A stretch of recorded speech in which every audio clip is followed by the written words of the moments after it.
Check, check. Are you receiving me in the green room?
Check, check. One, two. Hey, hey.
Thank you all for coming early. Just to crowd control, if for those of you that are already here, if you want to go ahead and start your way through the food line, please do so.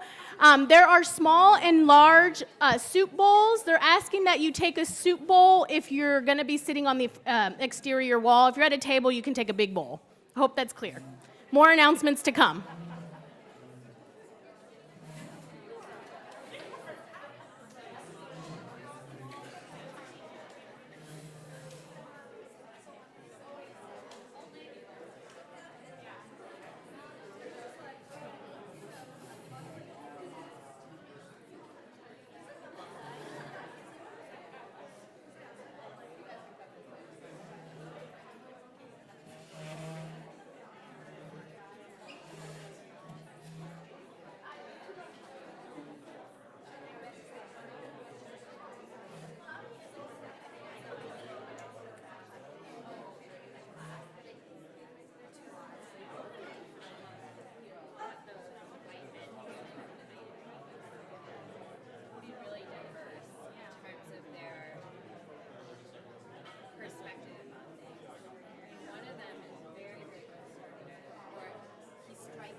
Excuse me. For those of you who are standing in line for the food, can you begin to wrap the line around over where the sodas are? We're going to have somebody doing a performance in just a moment that's going to need this front space. So if you could just wrap yourself around on the other side, that would be great. Thank you.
I think at the end.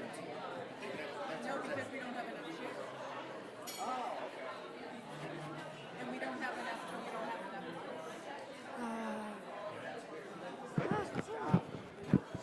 Go back.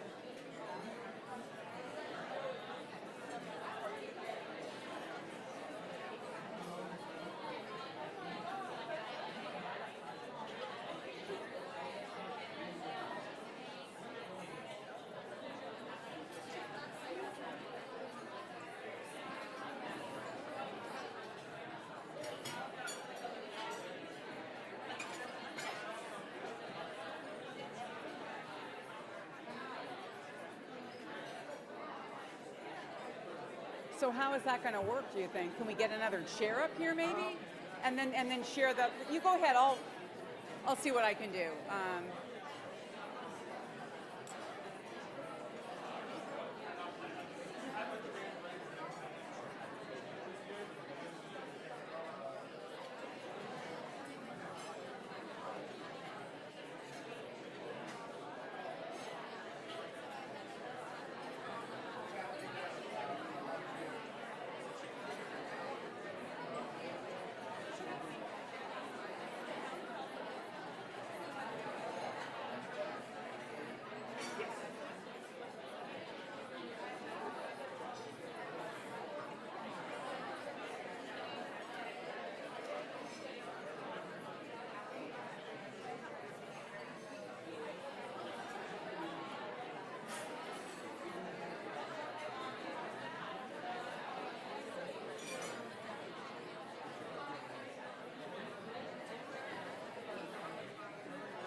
It is 12 to 2.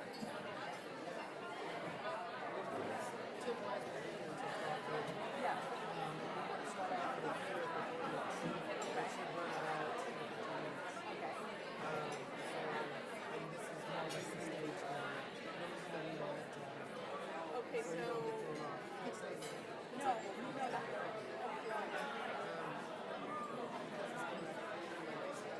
Oh, you mean while they're doing it?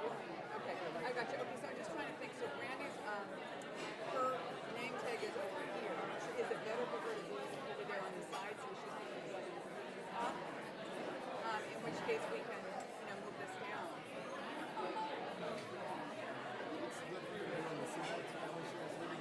That's what I mean. So everything needs to be.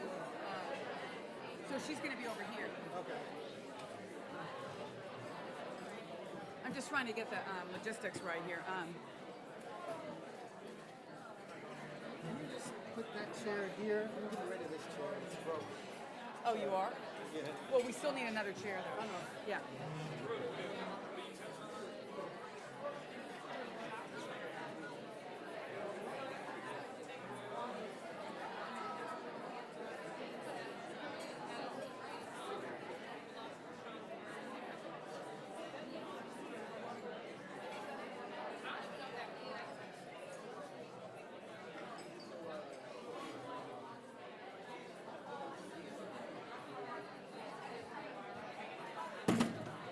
Oh, that's good.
Excuse me. Excuse me.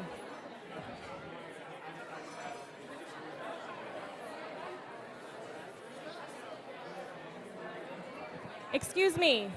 Ladies and gentlemen.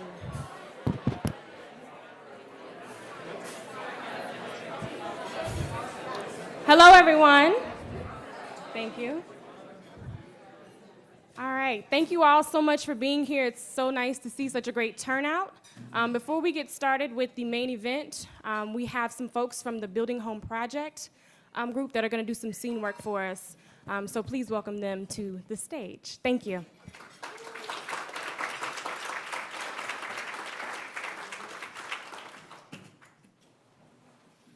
Everybody was who went to the forum, the keynote speech last night? Woo, woo, woo. Now, I thought it was a great thing to talk about white privilege, but let's talk about the reason why we're really here. Let's talk about racism. Let's talk about white supremacy, because the reality is that Virginia Tech is not divorced from that. We have a plantation on this campus. We Stop! You don't get to go there. Freeze. This image has got some heat to it.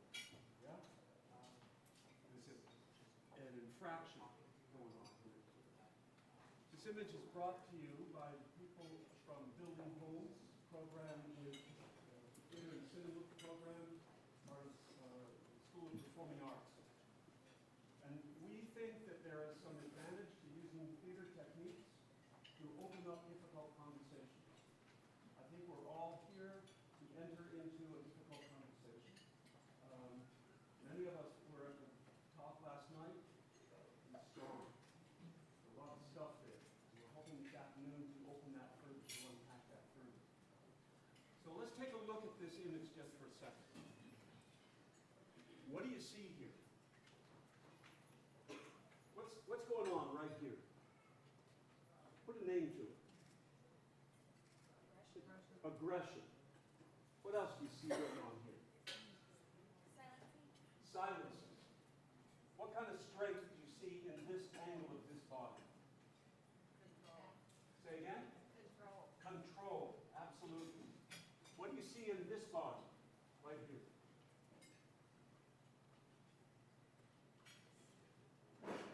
How does this body stand? Say again? Defensive? Intention? Is he going somewhere or is he submitted? He's going somewhere, absolutely. So we've got two forces right here at this moment. One against the other. Aggression and intention. What about over here? What's going on with this person?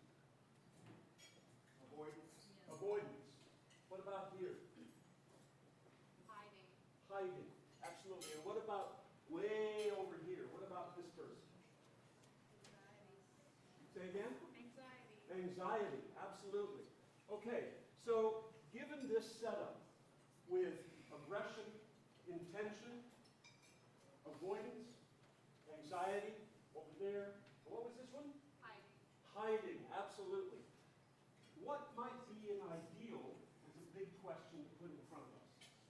In this situation, first, does this carry some sense of real?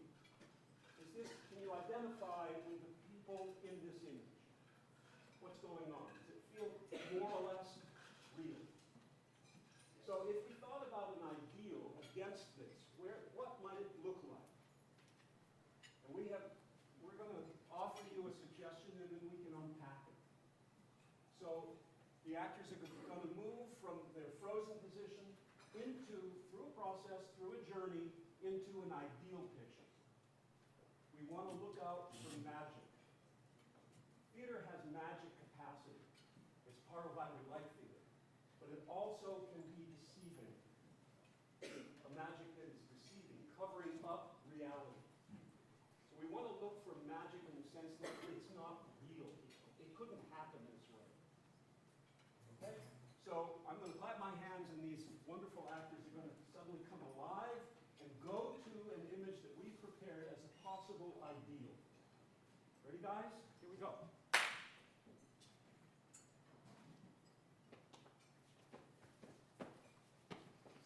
And freeze. we see here? What just happened? What did you see happen? Engagement. Engagement. Commitment. Action. Taking action. And what do we see over here?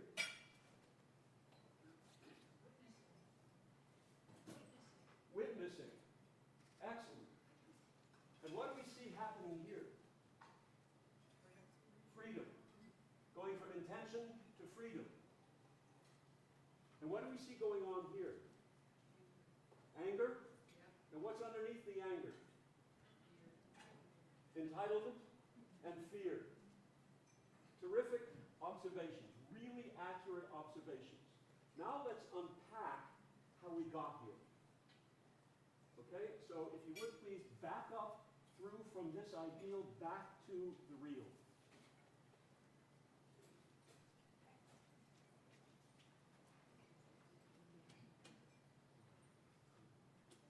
Remember that?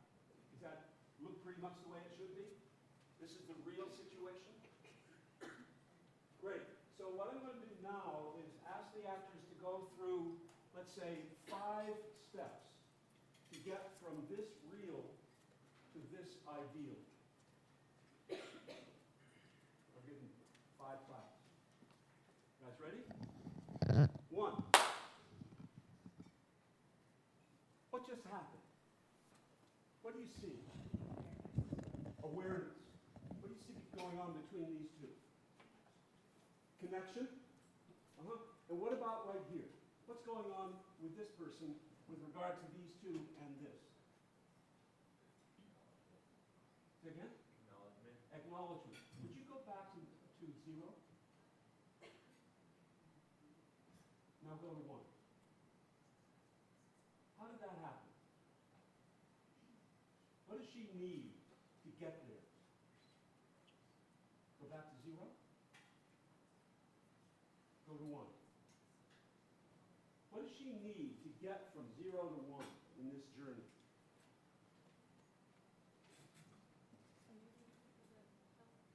People to help. Opening up to the possibility of an ally. Okay? We're in 1. Now let's go to 2. Look carefully. See what's going on. See how this rings true or not. And 2. What happened? I love that sound. She began looking at her for community. She said, I'm doing my own thing. Yes. There was this switch that went from, are you there? Is anybody out there? Am I alone? I was over at the top. And then recognized, and then I'm going on. I can't just have that. I'm going on. Anything else you notice between these two? Where's this person at? I'm not alone. Excellent. Terrific. And what about over here? Are they going to handle it? Absolutely. Do I got to go there? Maybe I don't got it. Okay, and we're in 2. Let's go to 3. Ready? And 3. Good. And go back to 2. Look closely. See what's going on. Look in the bodies, the angles, the shapes, the relationships, the eyes. We're in 2. Now go to 3. What happened? Commitment. Absolutely. I'm going. I'm on my way. And what's happening here? I'm with you. Anything else? She's also looking to her for validation to move. Absolutely. Absolutely. I can't go it on my own. I've got to have somebody else going with me. Inside of that, what is there? Inside of that whole question, I need someone else. What else is there? Fear. Absolutely. An obstacle to action is fear. There's no doubt about it. How do we handle fear? Because it's a big matter. What's going on over here? When Hesitation. he shifted his attention to them versus Terrific. Great eye. So suddenly, what actually is the point of all this? Coming right back over here. Terrific. We're in 3. We're going to go to 4. And go.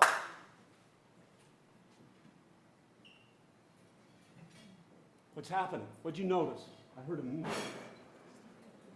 What'd you notice over here? His attention was called away from. Yes. So let's go back to 3. And 4. Right. So this attention, this aggression, this action for stoppage has shifted just because of the presence. Just because of the action, the commitment, the intention to do something. What's going on over here? How is this different from 3? If you would go back to 3. She's not so much fearful anymore. Now she's more committed to, I gotta do something. Run on and take that to 4. What does it take to do that? Intention. Confidence. And where does she get that?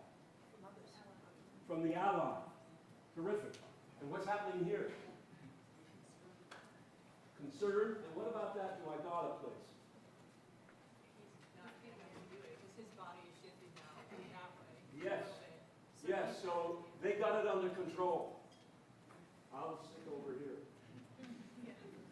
Okay, and now we've got one more move. It's going to be a big one. And go.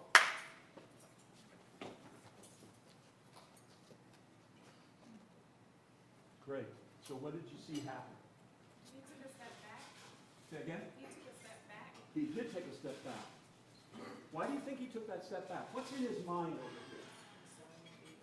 Concern and fear. What might happen? One thing to start, another thing to act, to do it. What actually happened over here? Yes, and the consequence. What happened? Interference. What else? Path is clear. The path is clear. Yes, what's really wonderful is the man who has had an intention to start with is now free to go. We've talked about freedom over here. Good. So, does this feel real? Are there any corrections that you would want to make in how we got from 0 to 5? This has opened up a whole set of questions, I think. One of the questions we are hopefully looking at is what are the obstacles to becoming an agent for change? They're real obstacles. They're not just, oh, I wish.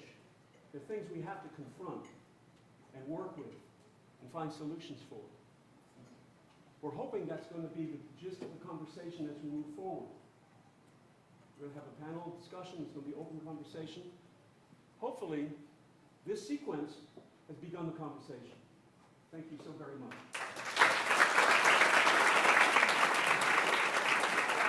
Okay? Thank you.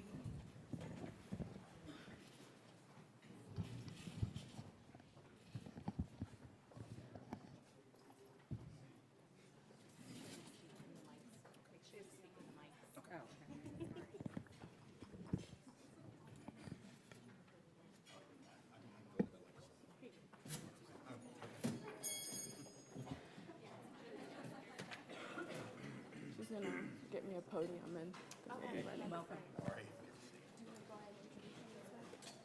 Oh, sure. Okay, or did you want to wait until the meeting?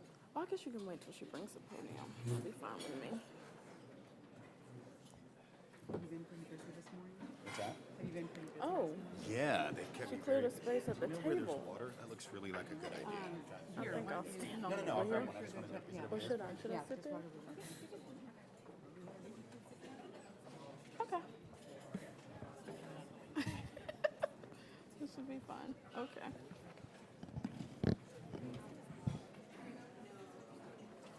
Again, everyone, thank you so much for being here. It's really nice to see such a full house. Okay, can you hear me? Again, thank you very much, everyone, for being here. I want to thank Building Home Project. That was wonderful introduction to what we're going to be talking about. for today. As Bob Leonard mentioned, this is going to be an open discussion. How this is going to work is we have little slips of paper and pens on each of the tables. And so we would prefer you to ask your questions that way. Also, I'm open to you asking questions if you want to just kind of raise your hand as well, if you would rather do that. But what I'll do first is introduce our moderator. Our panelists will talk for a few minutes about talking points from last night and expanding the conversation more to being agents of change, as well as talking about white privilege and white supremacy. And then we will go forth from there. But thank you all so much for being here. We're really grateful. Also, I would like to thank Dean DePaul and the Graduate School for sponsoring this event. So it's very important that we continue these conversations. Our moderator for today is Dr. Brandy Faulkner. She's a faculty member in the Department of Political Science and International Studies, and her areas of interest include constitutional and administrative law, race and public policy, and critical organization theory. She teaches courses in public administration, legal studies, and the politics of race, ethnicity, and gender. She is a recipient of the College of Liberal Arts and Human Sciences Teaching Excellence Award. Dr. Faulkner is also a founder and moderator of the Know Thyself online Pan-African community. Her current research investigates the effects of the U.S. Supreme Court's equal protection jurisprudence on public employment discrimination cases. Dr. Faulkner, thank you. Thank you.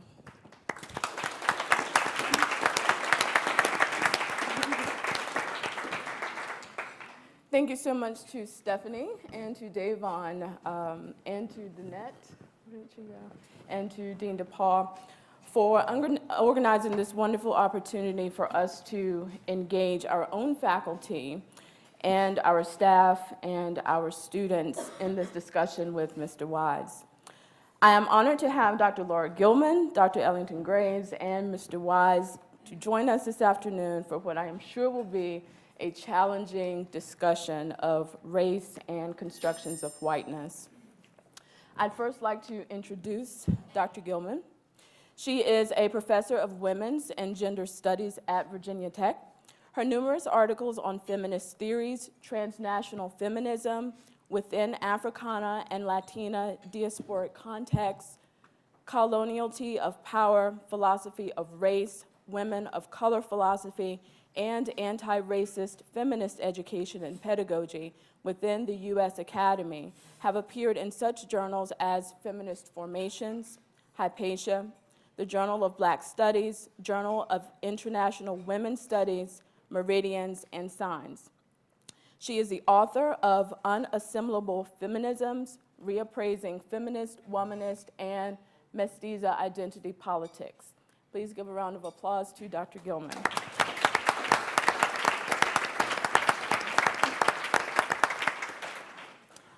Dr. Ellington Graves currently serves as the Director of Africana Studies Program at Virginia Tech, and prior to accepting the director's role, he served as the Assistant Director for the Race and Social Policy Research Center, as well as teaching in the Department of Sociology.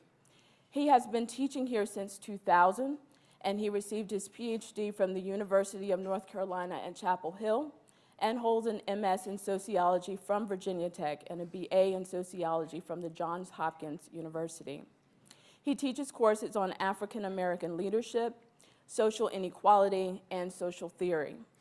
His current research projects include an investigation of the emerging network structure of Africana Studies graduate programs and an analysis of the implications of cultural and political ideologies for the articulation of African American identity. Please give an applause to Dr. Ellington Graves.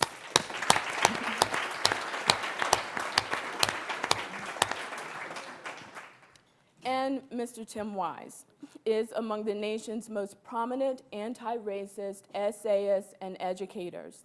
He has spent the past 20 years speaking to audiences in all 50 states on over 1,000 college and high school campuses, at hundreds of professional and academic conferences, and to community groups across the nation. He has also lectured internationally in Canada and Bermuda, and has trained corporate and government, law enforcement, and medical industry professionals on methods for dismantling racism in their institutions. Please give an applause to Mr. Wise. .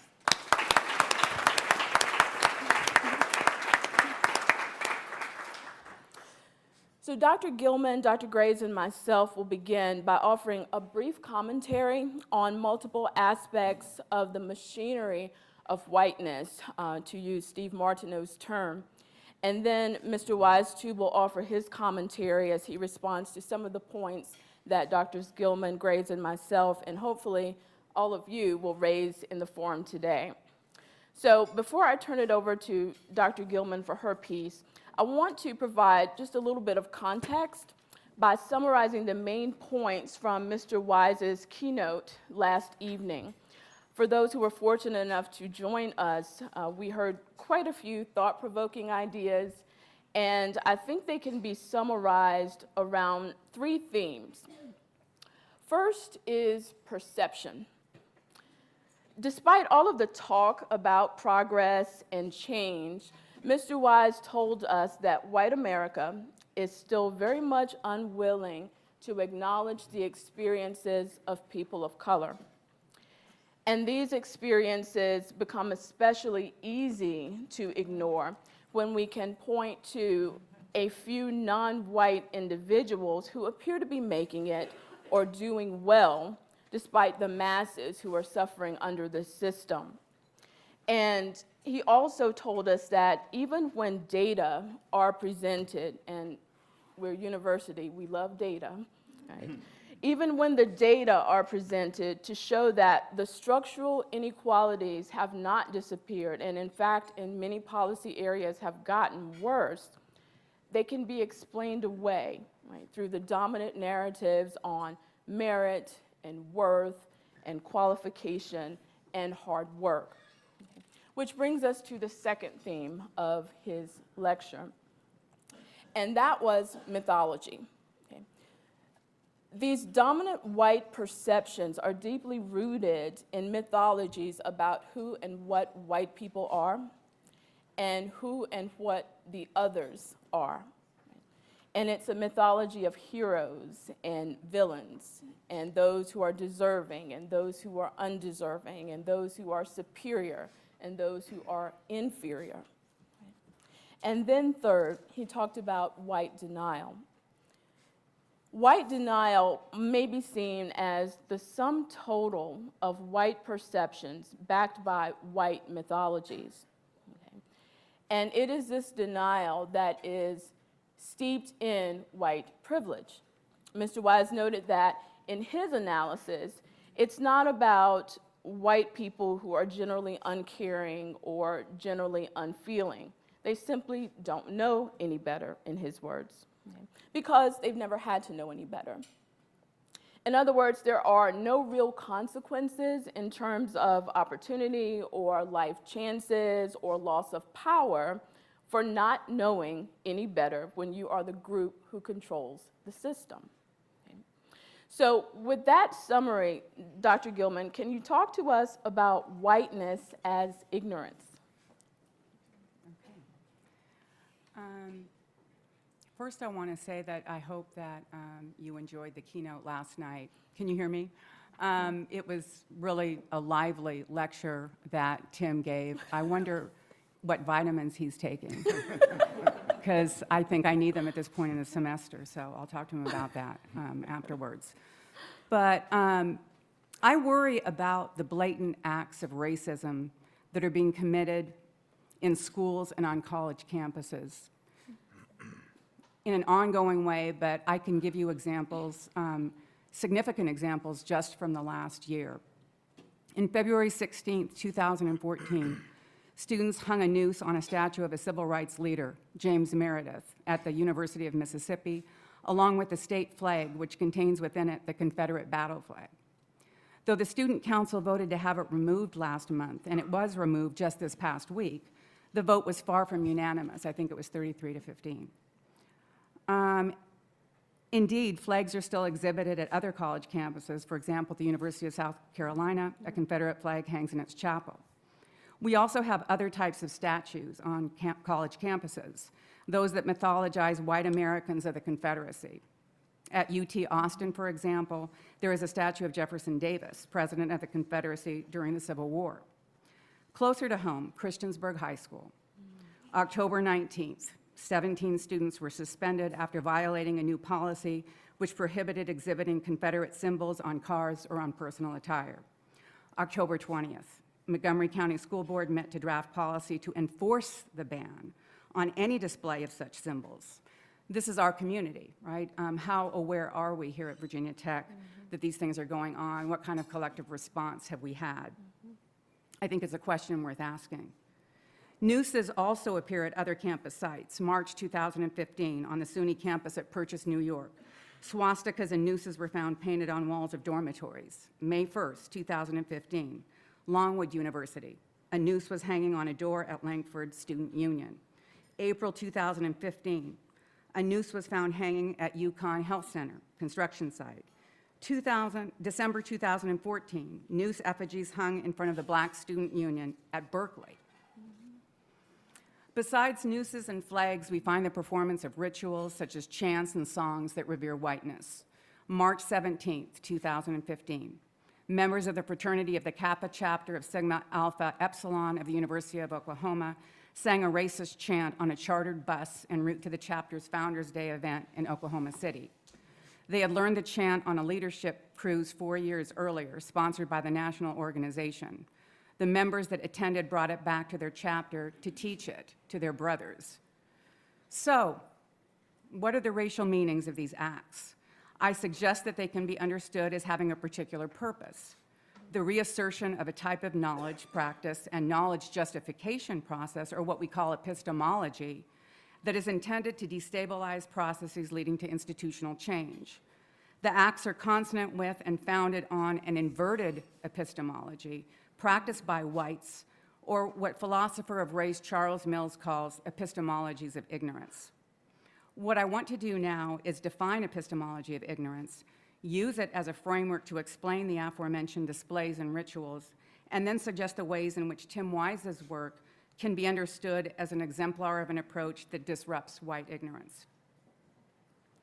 According to Mills, much of our collective knowledge is founded on ignorance, not neutral or benign ignorance, an innocent oversight, but ignorance that is actively produced, resulting in what Mills calls a cognitive handicap of whites. We whites are constantly in a process of producing, transmitting, and receiving knowledge bound to the production of unknowledges. We can think of unknowledges as both the production of false belief and also the absence of true belief.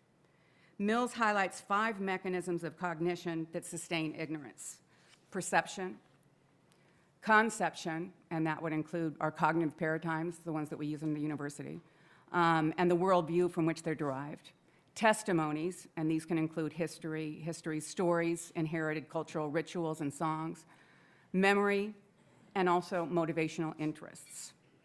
These various features are interdynamic. For example, memory of certain events and the forgetting of others depends on testimony, the histories we've learned from others, stories about family, region, nation that we've been told.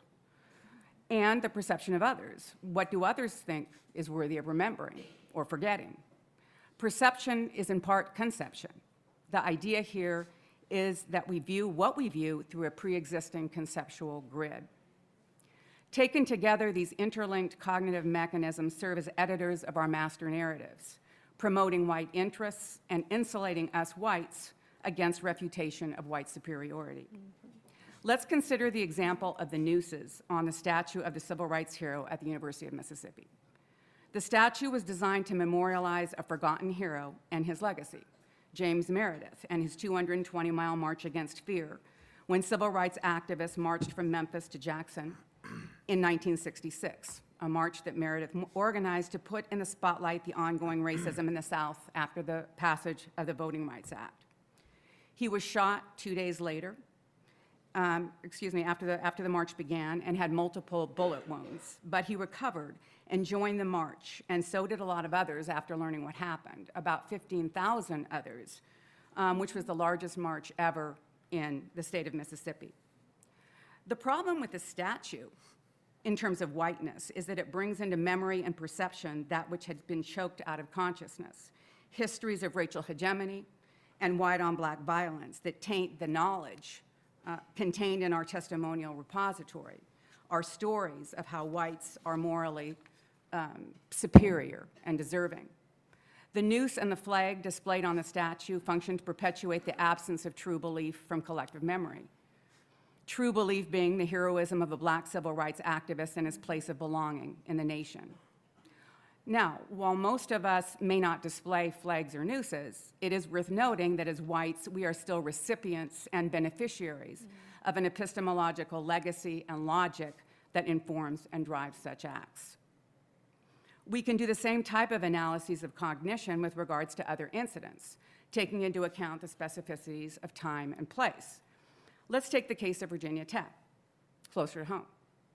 In a recent issue of one of the VT magazines, there was an article on the first black students admitted to Tech. That caught my eye. And the removal in the early 70s of the Confederate flag. That sounds pretty good, right? While it is true that in the early 70s, the Student Council voted to have it removed, it was never actually removed from the Castle Coliseum until there was a problem with recruitment of black athletes. Now, that wasn't mentioned in the piece. Right. I found that out just digging a little bit in the digital archives of our library, okay? In the Women's Oral History Project. It wasn't, in fact, done to end white supremacist practices, but rather to bring black male students, athletes, onto campus for the purpose of increasing the social capital of the university. Now, there are studies out there that have been done lately that demonstrate that black male athletes do feel that they're being discriminated against and exploited by the universities that have recruited them, okay?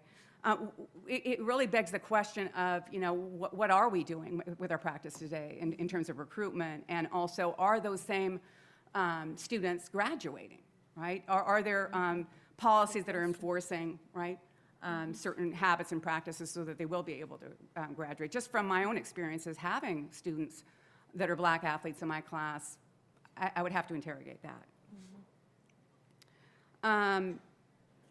Returning to the article in question, the deployment of half-truths, or at the very least an incomplete testimony of the context of the flag's removal, is an example of a dissemination of an epistemology of ignorance. The maintenance of the absence of true belief does not end racism, because while ending practices that memorialize certain histories of place, it disconnects the practice of removing the flag from the other cognitive mechanisms to which it's linked, for example, motivational interests and conceptualization. That has not changed, right? Where do we think black bodies should be? Where do we think white bodies should be? There fails to be an examination of that. Giving only the outward appearance of change. An analysis of the entire relay of mechanisms as they intersect might better help us to root out whiteness. So, that would be one strategy in terms of developing a disruption of cognitive ignorance. How else can we reduce or eliminate ignorance so that we can achieve true belief? According to Mills, we need to develop an understanding as well as avoidance of cognitive processes that typically produce false beliefs. What will help us do this is a social epistemology. What do I mean by that? An epistemology that recognizes that what we know and how we know and the sources of our knowledge are socially constructed. They're not just a given, a transparent given, that all of us should be accepting universally. When examining what we know and how we know, we should focus on how what we know is shaped by supra-individual or structural processes and our individual interaction with them.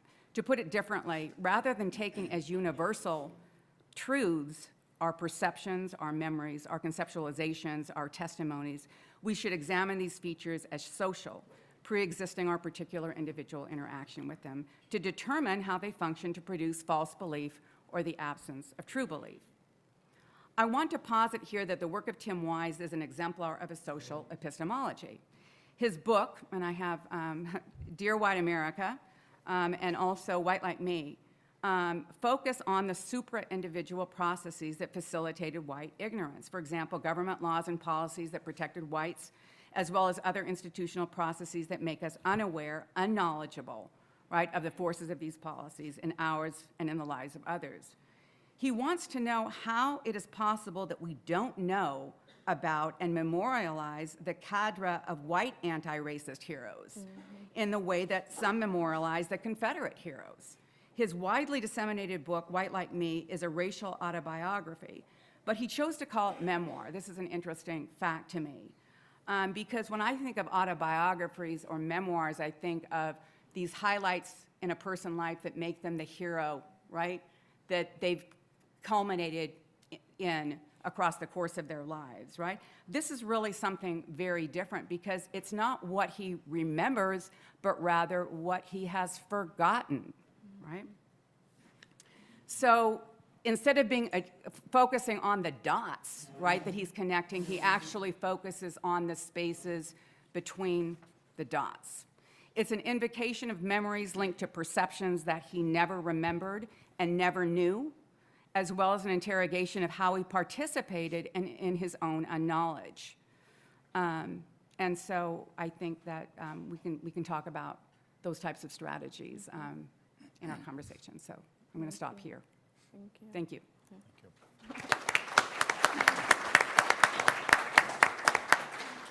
So, Dr. Gilman, you mentioned the school board decision that was recently made in Christiansburg, and several of us from the Black Caucus attended that meeting, as well as some of the faculty from the history department, from the philosophy department, from science and technology studies. And one of the comments that was made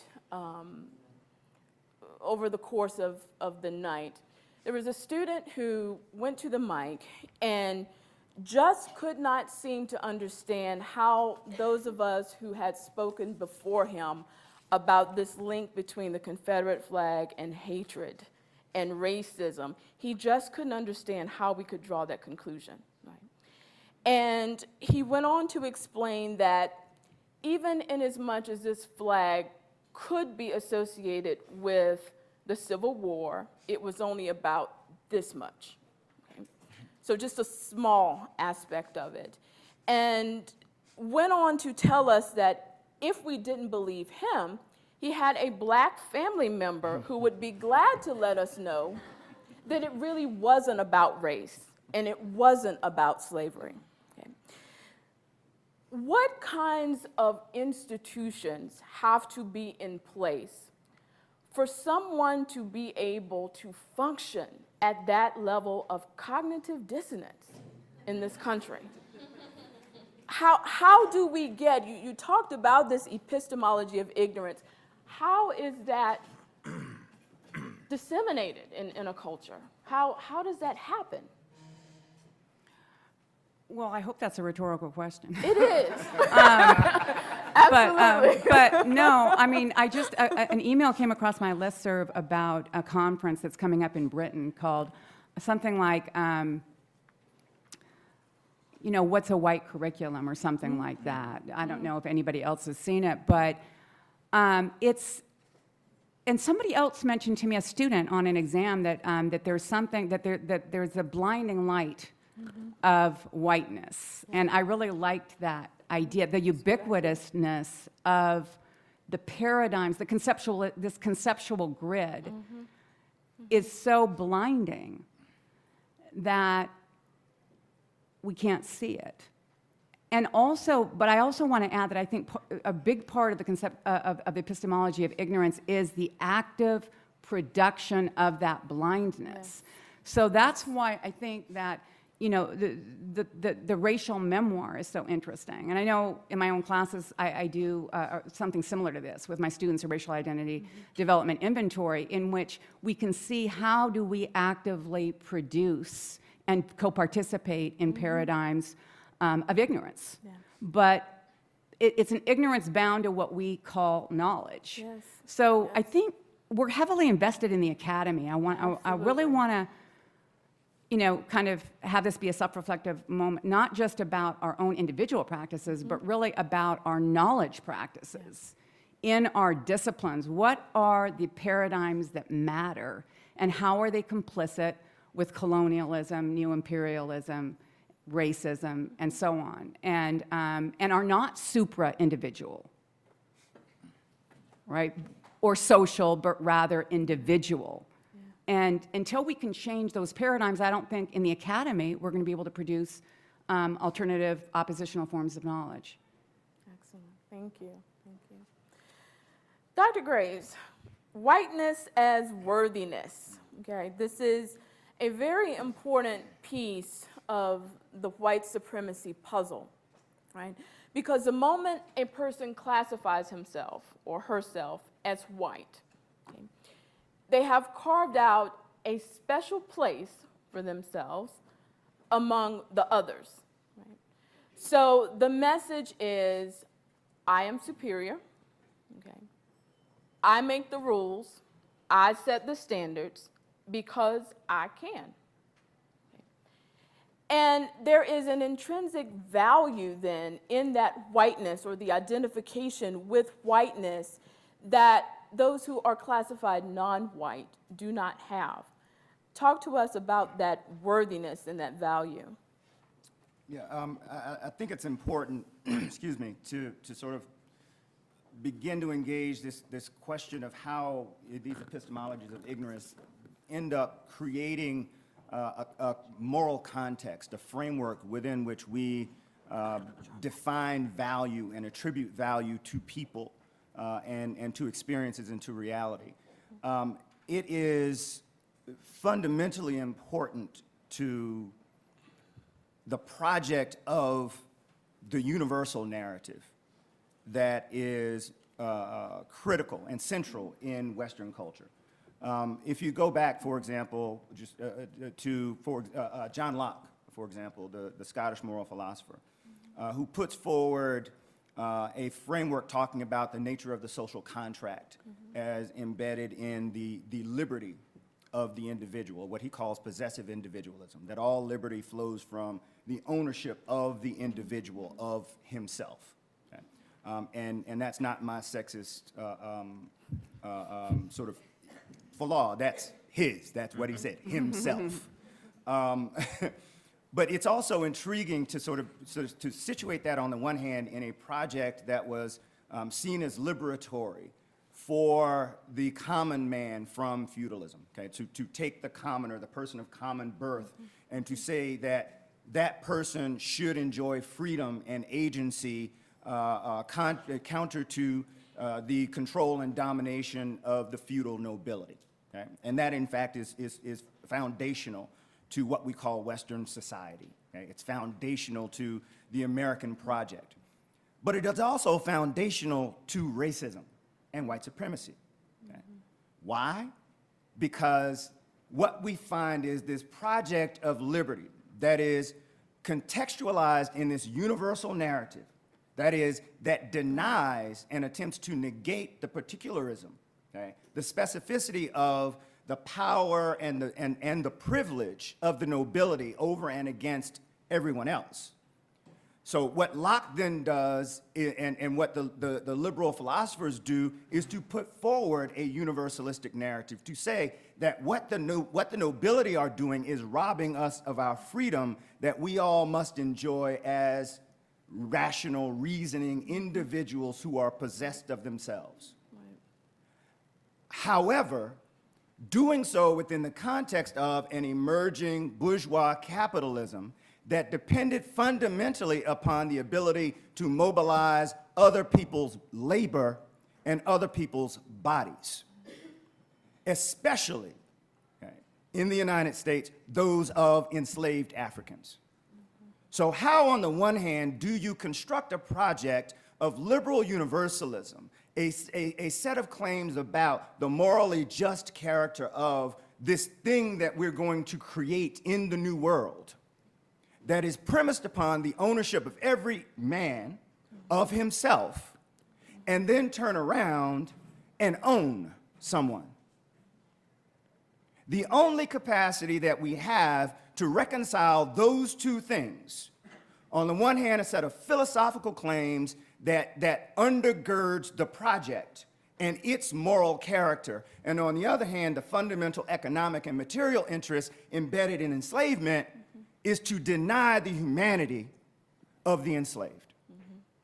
that if human beings are free because they own themselves, then the only people who cannot own themselves must not be real people. They must not be fully human. They must be inferior in some way.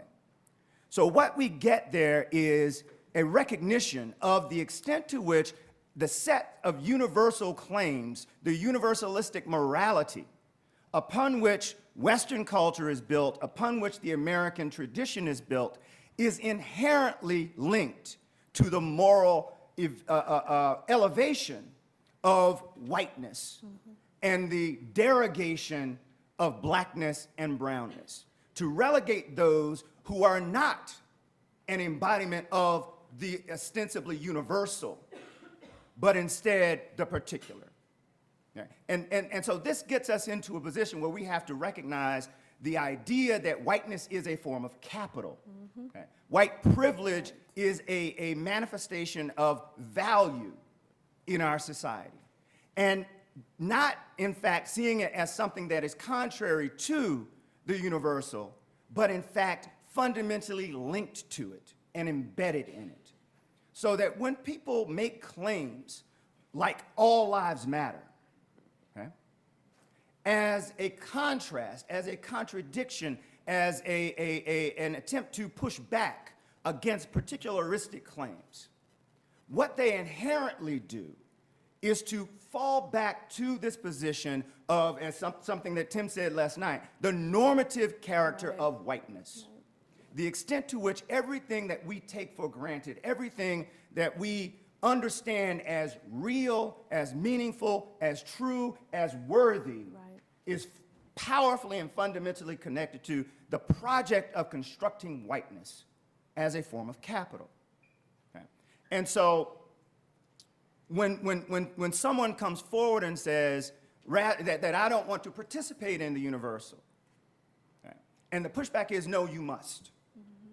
That I can see you, I can engage you as a moral being within the context only of this set of universal claims. Well, what are we doing? What we're doing then is saying, you're like me. Your circumstances are like mine. Your life is like mine. Your interest, your consciousness, your intellect, all of that is like me. And as soon as you deviate from me, you then become deficient. You then become a deviant. You become something less than me. So by pursuing these epistemologies of ignorance, by cloaking the particularities of all of our lives and all of our experiences, what we get is a re-embedding of whiteness in moral spaces and a furtherance of the fabric of racial domination and white supremacy. Okay?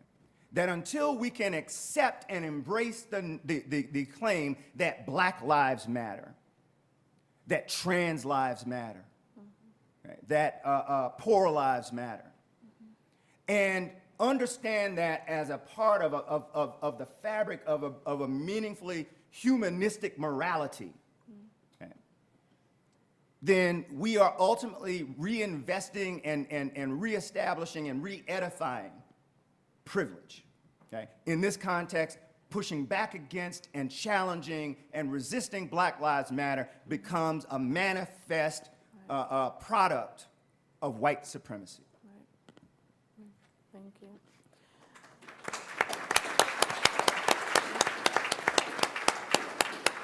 So we're going to add a third component, but before we go to that, I want to have Mr. Wise offer some commentary at this point on what you've heard so far, or to take us a little bit further in this discussion of the constructions of whiteness. Well, thank you. That was fantastic. I really don't have to add very much, but because they were both amazingly insightful statements.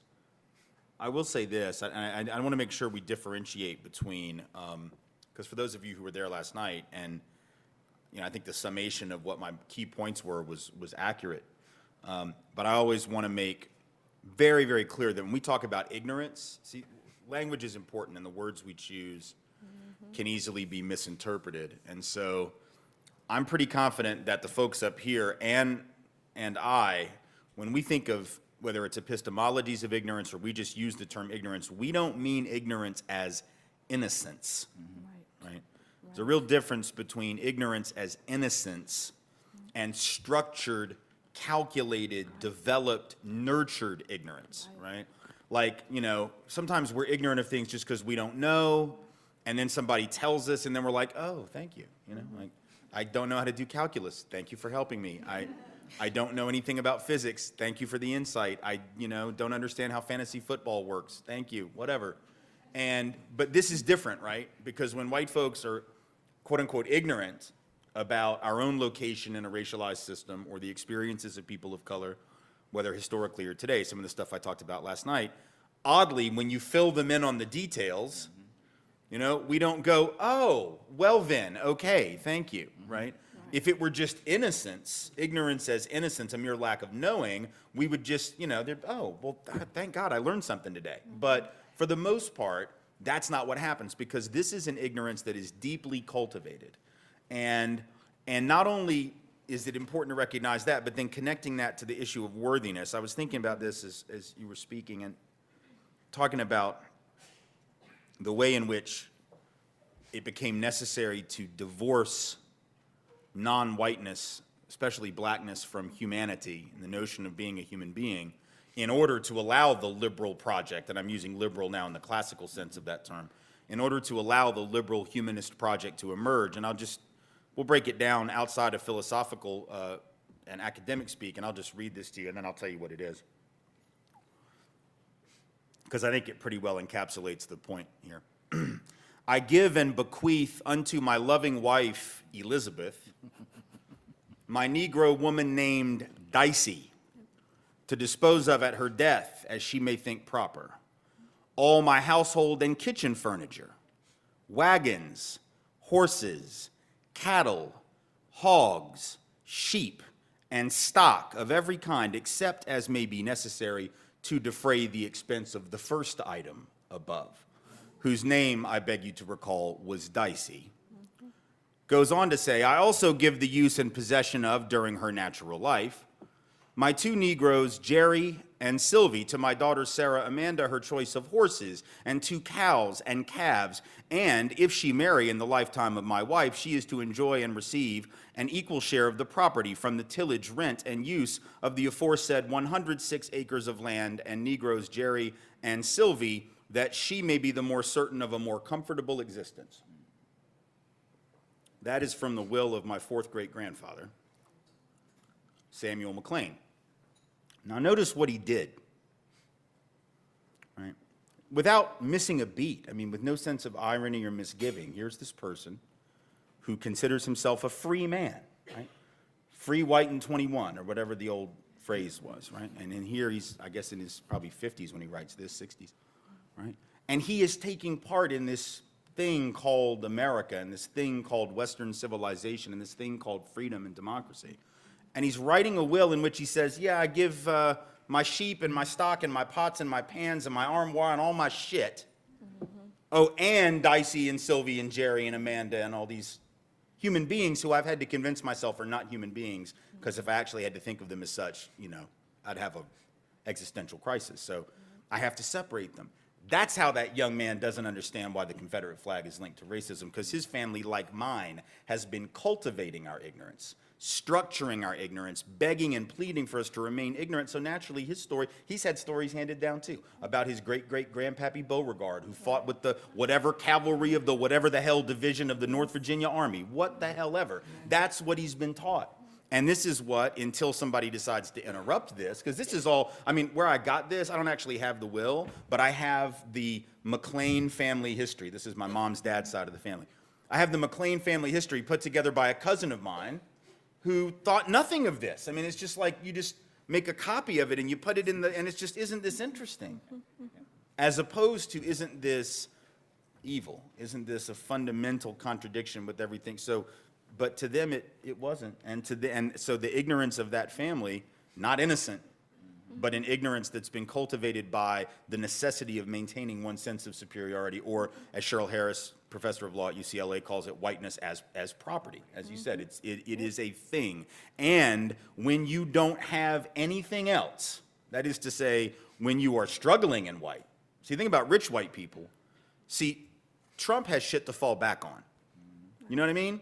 Like Trump, rich white people, whiteness is just redundant if you got enough dough. But if you're struggling, if you're working class and lower income white person, this right here is the coin of the realm. This is all that you have to take to the bank, right? So this is why it's harder dealing sometimes with working class and struggling white folks. That's who fought and died, by the way, for that precious flag. Because rich folks like Samuel McLean, you think Samuel McLean went and fought for the Confederacy? Hell no, because he owned Jerry and Sylvie and Sarah, Amanda, and Dicey, and he didn't have to fight. He didn't have to go fight. Although apparently his son did, and according to family legend, in the Margaret Mitchell version of the McLean story, took one of their slaves with them because, as the slave was quoted as saying, "I've been with Mr. John all my life, and I wouldn't let him go off to war without me." What kind of ridiculous thing is that? But that's the mythology that we tell ourselves, right? And then it gets passed down so that white folks who are struggling, who got nothing, can say, well, we got this tradition.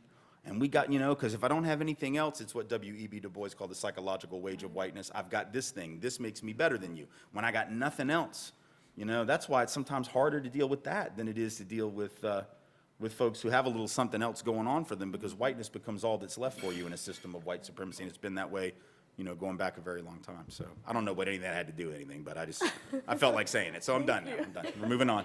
Thank you. Thank you.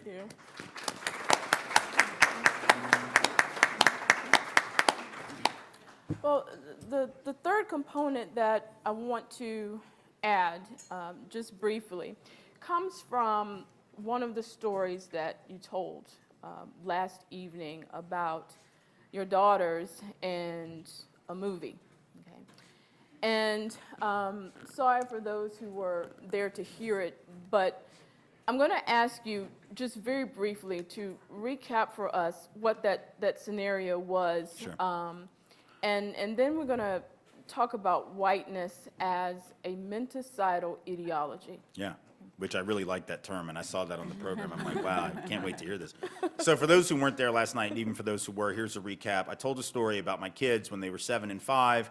We're sitting at home on a rainy day looking for something to do, turned on cable, looking for a movie, come across the trailer for Evan Almighty. If you've seen the movie, you know what it is. It's the modern retelling of the Noah and the Ark story. You have Morgan Freeman plays God.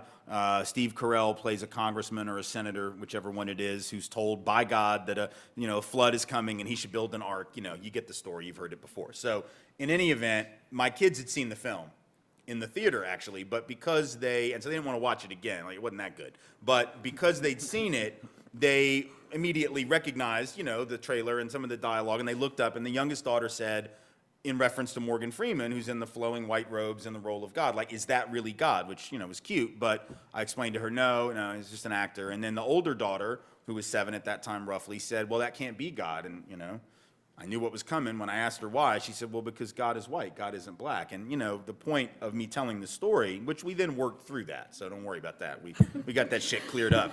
Bedtime, we cleared that shit up. But the point of me telling the story was really to make the point that here you have a kid. It's growing up in my family. My wife and I don't have any racialized images of a deity in our home. We don't have any of those Bible story books for children that make the Garden of Eden look like the Garden of Sweden or whatever. We don't have any of that. We don't have any, we don't allow those things in our home. And yet my point was that even in a home where you're cultivating anti-racism quite deliberately, this poison is coming into your house. And your children are picking it up. They're defaulting to that position. Why? Well, they see it on stained glass windows in churches. They see it in the Christmas cards that get sent around every holiday, that picture a white baby Jesus or whatever it is. They see it in all the images. The most popularized image of Jesus as the head of Christ, Warner Selman's painting, has been reproduced something like 20 million times since it was painted in the 1930s or 40s, whenever it was. So these images come into your home. Now, if you were to try to break into my house and hurt my kids, I'd kill you. Right? No doubt about it. I don't even have a gun, but I'll find something, and I will kill you, right? But here's this poison that's coming into my home, and the doors are locked, the alarm is on, the windows are shut, and it's still getting in, right? So to me, that means my children are at risk, see? from white supremacy, no matter what their mom and I, my wife and I try to do. So that was the point of me telling the story, was we're never secure from this thing. So now I want to hear about the menticide, because that sounds like a good way to describe it. Yeah. Well, I'm going to explore your story from the opposite end of the spectrum, okay, in order to think through this menticidal ideology. Let's think for a minute not about your white daughter who doesn't think that God can be black. Okay? Let's think about it from the perspective of the millions of little black girls and little black boys who go to church on a weekly basis. Indeed. Who see this destructive image high up on the wall, right? It's above everybody else in the church, right? Oh, yeah. Of a white savior that looks nothing like them. How ought they to make any cultural connection to this imagery?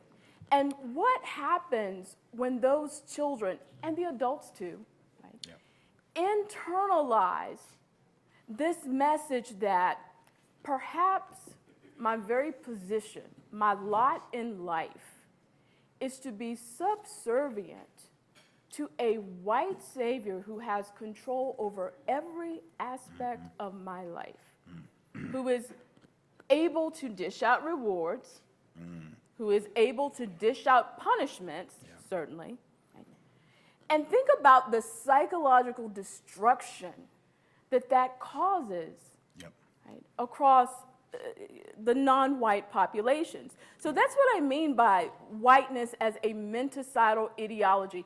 It utterly destroys the mind of anyone who internalizes it. Right? It's a done deal. It's going to happen. Right? So I guess my overall conclusion would have to be, in order to get rid of racism, we have no choice but to get rid of whiteness. Right? White supremacy is not something that can be reformed, that we can repackage in a more palatable way. It has to go, period. Okay. So I wanted to hear some comment on that idea. How do we move past this mentally destructive ideology of whiteness?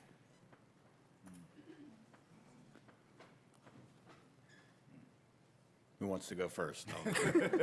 Well, I mean, one thing that seems really interesting to me, I mean, particularly when I was able to see the kind of the different abstracts or summaries of what we were going to be contributing, is that we covered the epistemological / cognitive conceptual frameworks, the moral, and then the mental or intellectual, which really covers every single aspect of human existence / whiteness, right? So it seems like at all those levels, right, whiteness needs to be attacked. It can't be attacked merely on one front, right, but rather across all of these fronts. And yet, we've disconnected. Right? Isn't that true? I mean, we've put morality, right, and ethics into one sphere, and then intellectual in another sphere, spiritual in another sphere. I mean, that we don't find that in indigenous epistemologies. We don't find that in African, right, epistemologies or practices, right? But that's a typical Western practice to segment, which I believe is part of being able to pull off this God trick, right? So maybe, you know, I mean, I think that's what makes it so complicated. I mean, one thing that does occur to me is, as I think about representations of Jesus as someone who looked like Cesare Borgia, I think that there's an even more powerful moment there, because especially for those of us who have any kind of notion of human geography, okay?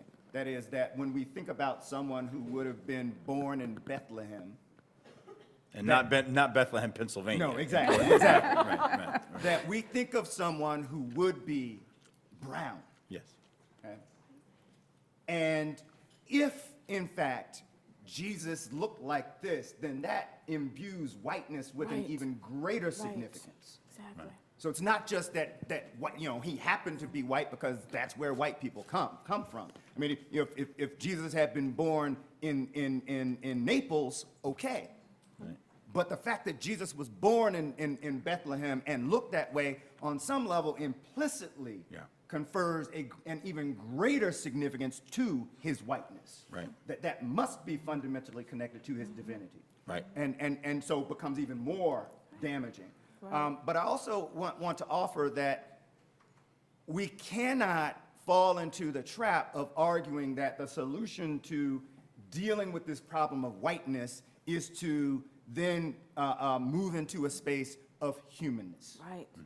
Because the narrative of humanness is still the universalistic narrative. It's still the narrative that seeks to elide any of the particularities of our realities, our experiences, our uniqueness as cultures and civilizations and societies, and then to simply lump it all into the same framework, which will, until we intentionally deconstruct and tear down the manifestations of white supremacy, humanness just becomes a cloak for that very thing that we're trying to get rid of. So we can't fall into that trap either. Excellent point. Excellent point. Well, we have some questions from those in the audience that I want to start to get to. And the first one is directed to Mr. Wise. Okay. And it is in regard to last night's talk. Okay. You have, oh, I'm so sorry, I can't read it.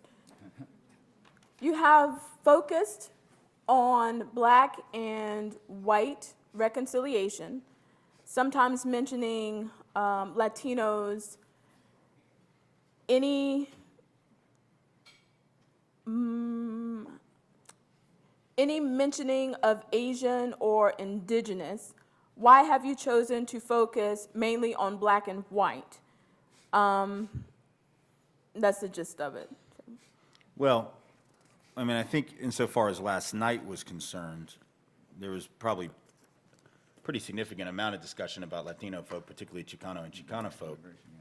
So, and that's because right now, as I'm sizing up the sort of political landscape and the two most sort of blatant, obvious issues that we're grappling with are one that is disproportionately affecting African American folk, although one should also note, and I will now and should have last night, that our indigenous brothers and sisters actually have the highest rate of death at the hands of law enforcement of any group in the country, and that was my oversight to not mention it last night. But there's that, which is clearly an issue of such prominent importance with and for black communities, and then the other being immigration. And so I focused on those two principally because those are the ones that are most prevalent in our mind. But I do want to point out that as regards Asian American folks, and I think I mentioned probably only one data point that had to do with Asian American or Pacific Islander folks at all last night, and that was the issue of, API, APA folks with college degrees still being about 30% more likely than white graduates to be out of work. So there is, clear evidence that Asian Pacific Americans and Pacific Islanders continue to face significant obstacles. Now, in my writing, I spend a significant amount of time, and I talk about it in Dear White America, I talk about it in Colorblind, I talk about it in my new book, Under the Affluence, about the way in which the model minority myth has been constructed as really a trope of whiteness. And sometimes I give talks about that also, or give speeches in which that becomes a more prominent role. It didn't happen to be last night, but I think it's really worth us looking into, and for those who aren't familiar with the construction of model minority myths vis-a-vis Asian Americans, really go back and look where that begins. I don't know if anyone is really aware of where that term comes from, the model minority, and why it was created and when it was created. Or maybe that it's a backward way of asking it. When was it created? And then I'll ask you why it was created. Well, the history is that it was used first in Look magazine, Life magazine, U.S. News, handful of American journals in the early 1960s, 1961, 62, Newsweek magazine, I think it was, did an article about Chinese Americans, how hardworking they were. Now, keep in mind, this is prior to the immigration restrictions being lifted in '65. So it's not as if these publications were clamoring for a new influx of Asian migration, but they wanted to hold up these Chinese Americans, or one other article did the same for Japanese Americans. Why do you think white media were promoting this notion of Asians as a model group in 1961 or 62? Why would that be happening, right? And the only real reason is black folks are out in the streets, right? And this is a way to contrast those unruly minorities with these quote-unquote model minorities that we don't really like either. And we interned 125,000 Japanese Americans during the war, and we're about to start bombing Southeast Asia, all to hell and back, but we really like them because they're not black. So it was a way to play Asian folk off against black folk, and we still see that happening today. Latino folk and black folk too. So that history is really interesting, and I write about it, in my other books, so you might want to check those out. There's a great book, there are several great books on the model minority myth and its construction. I have them on my reading list on my website, timwise.org. If you go over to the reading list, you can find those as well. So I do talk about them in other speeches much more, but it wasn't part of the talk last night so much. Thank you. The next question is directed to all the panelists. When you address issues of inequality and race, how do you remove your emotions in order to engage in intellectual and purposeful dialogue? You just struck a nerve, someone. So.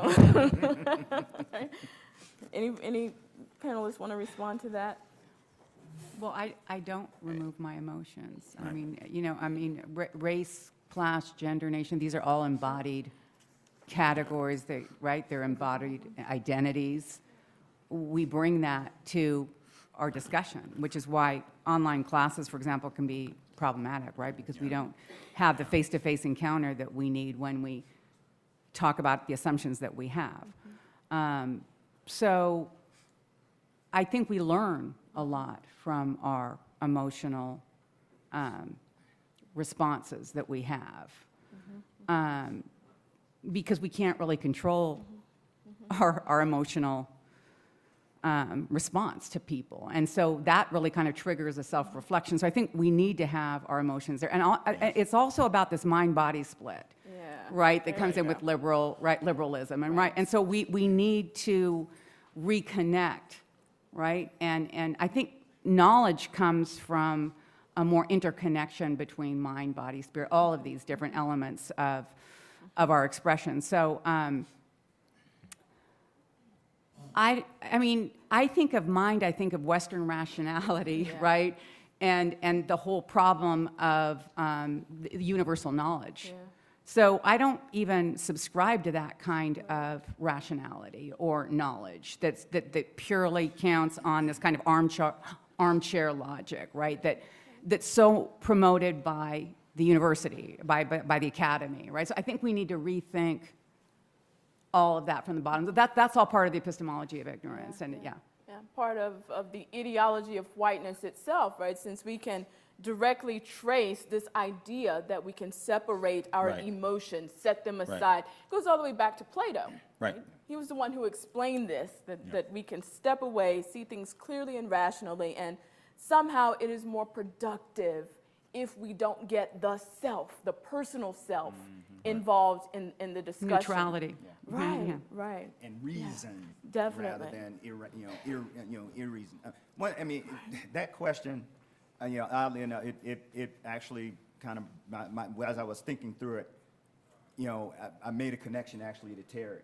For those of you, Terry Kershaw, who was a colleague and mentor of mine who just passed away last week, he used to keep a poster of Bruce Lee in his office.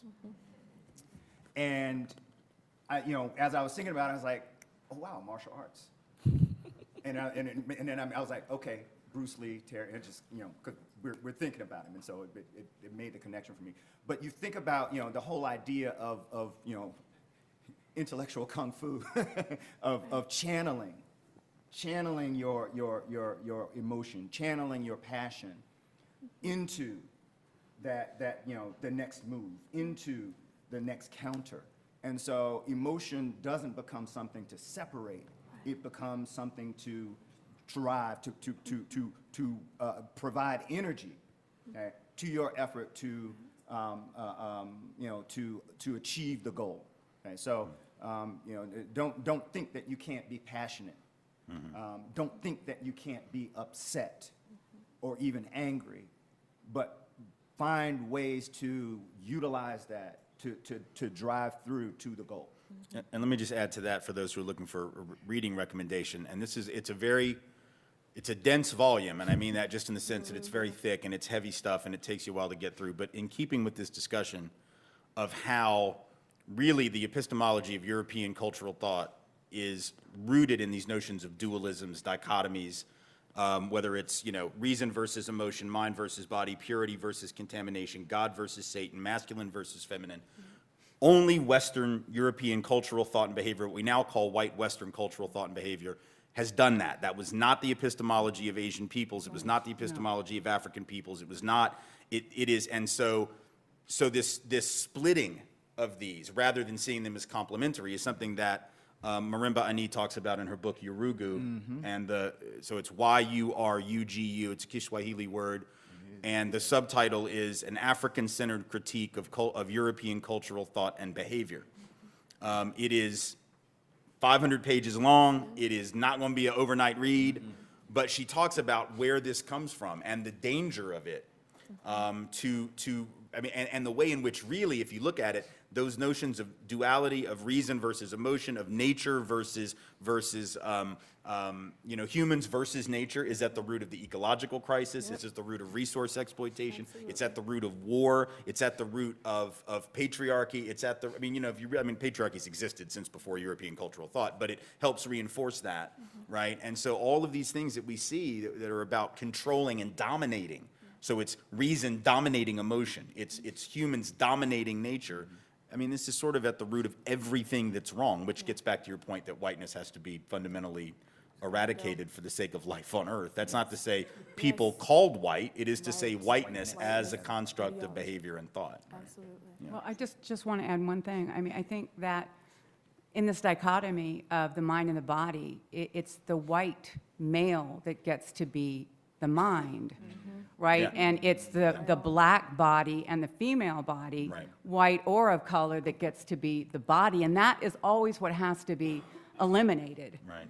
in order for true knowledge to be achieved. And I think that there are many ways that feminist pedagogy tries to deal with that, right? So for example, an article that we were looking at today was by a young graduate female student who was trying to understand why she didn't feel that she belonged in a white university teaching, because every time she tried to, for 3 years, she comments on, she would come into class and her white male students would look at her like, what are you doing up in front of the class, right?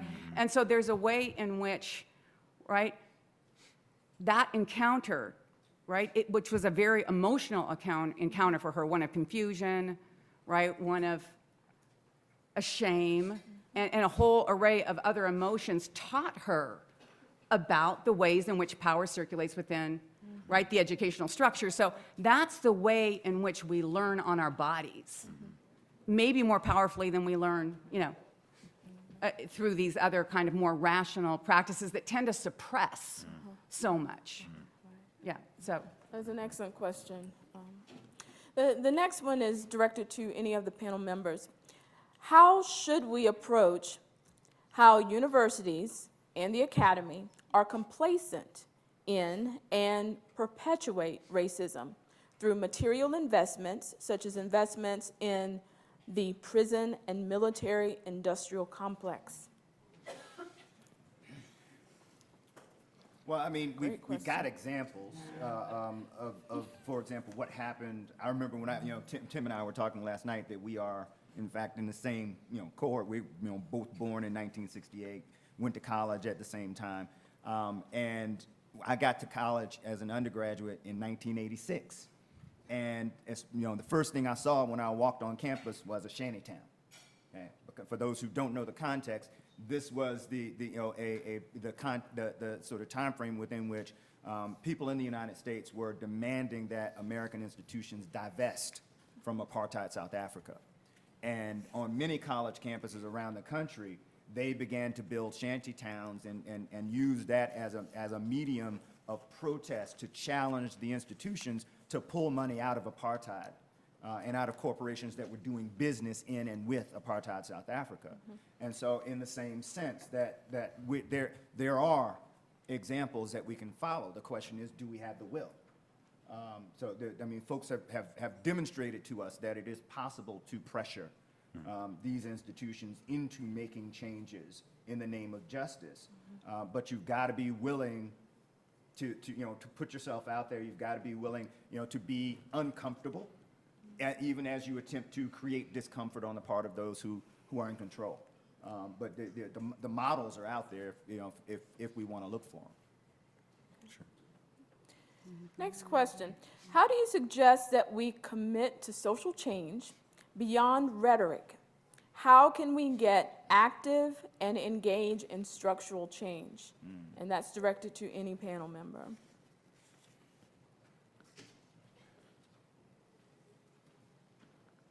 Well, I think we should turn that over to the audience as well. I don't think, Yeah, I mean, I'd be interested in knowing what people in the room have to Because say about there it. are some who are here who are very active and are Exactly. constantly engaged in, yes. Right. in structural change. Maybe some of those would like to speak.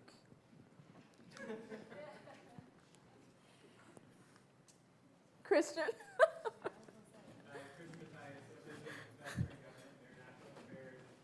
I think anti-racist liberation involves training grassroots organizing.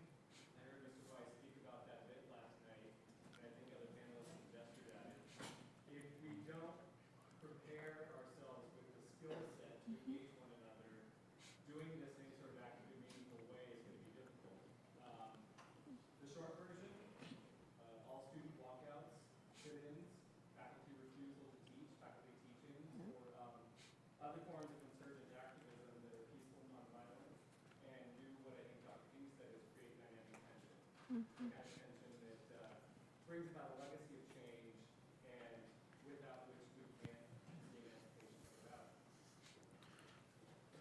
And I would just add one thing, and this is something I learned as an organizer, and I didn't know it when I was still a student, and I wish I had in some ways. Because I was one of those anti-apartheid activists in the 80s. And when I graduated, our group having not succeeded in getting Tulane University to divest, in fact, apartheid basically fell apart before Tulane Tulane held out longer than the racist in South Africa, which is fascinatingly disturbing. But we all felt really dejected because we felt like we had spent all of this time and this energy and we hadn't really obtained our goal. And what I learned as an organizer was the danger of setting a goal that is so final. Like if your goal is just like, well, my goal is justice. Well, okay, awesome, me too. Or my goal is, complete divestment, and anything short of that, you don't have any sort of midterm, short-term goals, then you're almost always going to be frustrated unless you get really lucky. And what I learned as an organizer was, first time I go into a community, getting ready to do community organizing, go into a public housing community, and I'm talking to this guy who's been working in the community for a long time and lives in the community, and I'm like, so what are y'all working on? And he says, some of y'all have heard this story, so I apologize for being repetitive for those who have, but he says, well, we're working on getting a traffic light at that intersection. And I was a little, I'm a white radical, man. What are you talking about, a stoplight? What about smashing capitalism? What about overthrowing white supremacy? What are you telling me about a stoplight for? Because I'm coming from that mode of like, damn it, let's do this, but he lives there every day. And he said, no. 2 reasons. One is 4 kids or 3 kids or whatever have been hit on their bikes. So number one, this is a public safety issue. So we just want to get a light so people don't get killed or hit or injured. Second thing is we can get the stoplight, right? In other words, what he was saying was that's a winnable battle. And the importance of winnable battles, particularly when you're facing crap all the time, is when you win that first little battle, then the people who you're organizing with get a sense that they can actually succeed. Oh, you mean we can actually do some stuff? We might actually win. So what's the next goal? And then the next goal, and then the next goal. And I know it's impatient when you're in college because there's like, you've got 4 or 5 years, you're trying to move on, and you sort of want to see it happen while you're here, but you have to let go of that. You have to pick some short-term, medium-term goals, do what you can to make those goals happen, and then pass the baton or whatever it is to that next group that's coming up behind you. And I think you do that, you won't get nearly as frustrated. You know, you'll win a few things. You won't necessarily get everything you need, but you'll be able to get some stuff and build upon those victories, you know? Yeah. We have a request before you go for Christian to repeat. Mic was not on him, so it didn't pick up with the sound tech. So I'm just going to give you this. All right, we'll be sound tech buddies. I think figuring out how to gain skills in grassroots organizing, particularly anti-race. I think we're missing a bit of that. There we go. All right. Without active engagement, so organizing projects like Mr. Weiss said that have foreseeable outcomes, definite goals, or what's called issue-based organizing, so how many of you are students here? All right. It is, let me speak a bit uncharitably to my administrative and faculty colleagues. It is to my benefit in a long-term position here if I rely on matriculation, that you will pass through here in a certain amount of time, leaving the status quo more or less intact, you'll get your degree and go. Those of you who are looking for a winnable goal may want to think more about the condition or quality of Virginia Tech for the next group of students. Figuring out how many of you know about the pathways change? New pathways curriculum? All right. There should be far more student hands up if this is really a legitimate process. That's an uncomfortable thing to say. If massive change in the general education is not involving students and so few students know about it, that's what your degree says. Whenever anybody looks at you as a Virginia Tech student, they either see Virginia Tech student came out with a white supremacist education, right? Your degree says this. Or Virginia Tech student, you can applaud or clap. That's a message we should be proud, like that we're gonna embrace and go, yeah, we should call bullshit on that, right? If a Virginia Tech student leaves here and this is a liberatory education, an anti-racist education, an anti-patriarchal education, that's the credibility of the institution for me and for you, right? A winnable goal for students is to leave behind a curriculum, the co-curriculum and the curriculum in a research project that you are proud to have in the background of your degree. Right. I went to an undergrad institution where as part of my gen ed, I had to take a course in the study of discrimination, not just cultural diversity, not just non-Western culture, but the study of discrimination historically in the United States and its contemporary results. I'm proud of that degree, right? To be proud of the credibility of the institution, leave behind a gen ed as a winnable goal that we can organize around that gives the next generations of students that education. Yeah. Does this make sense? Leave it better than you found it. Grassroots organizing skills, talk to me after if you want to learn more. All right.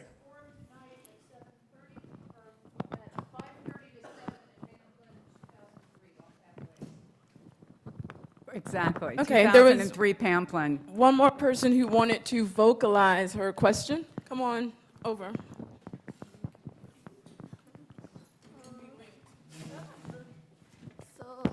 Hello. Okay, some of us in the audience are actually part of these grassroots student organizations, like committed to labor justice or feminist justice, transnational justice. We actually have one representative here in the audience, Lisa. Okay, so we are a part of the Students for Peace and Justice in Palestine, and we had some questions pertaining the racism and U.S. complicity pertaining the struggle, the Palestinian struggle. And do you have a question? Yeah, well, we were just wondering because I think it's important to make transnational connections, especially considering that both nation states are founded upon colonialism and the subjugation of otherized peoples. So we were just wondering how, like, why is it important as an anti-racist activist or scholar or whatever to oppose, not only oppose injustices here, but also injustices globally? I mean, we can't talk about anti-immigration and police violence here without talking about like dispossession and militarized violence there. And like, you know, it goes back and forth. We can't talk about apartheid there without talking about issues here. So it's just like, No, I think that's a really important point. I'm glad you raised it, and I'm glad you're doing the work on the campus that you're doing around that issue. And going back to the issue of divestiture, and you know, somebody raised the issue of prison investments, and other schools have talked about fossil fuel investments, but there's also a burgeoning divestment movement with regard to companies that do business with Israel and help to maintain the occupation, either the 67 or the 48, depending on how you perceive it, occupations of Palestine. And that's an important movement that we begin to engage. And you know, I've been for quite a while, much to the chagrin of a lot of the folks I went to temple with, I suppose, been a supporter of the BDS movement, the boycott, divestment, and sanctions movement vis-a-vis Israel. And I think it's critical for those of us who are Americans to make the connections between what is done here in our name as white folks, but also what is done there in our name as Americans. To defend what really is a colonial settler state that, in my estimation, as an anti-Zionist Jew, is rooted in white supremacy. I actually believe that Zionism is less about Judaism than it is about white supremacy and colonialism, because in fact it was foisted upon Jews who never wanted to go to Palestine. They were looking at going originally to maybe Uganda for a homeland, and then they were looking at somewhere in South America, and then they fastened upon the idea that maybe we should go to Palestine because then we can use Torah as the excuse for why we're about to do what we're going to do. My great-grandfather, for instance, did not want to go to Palestine. He wanted to come to the United States, as did most Eastern European Jews who were being affected by the pogroms.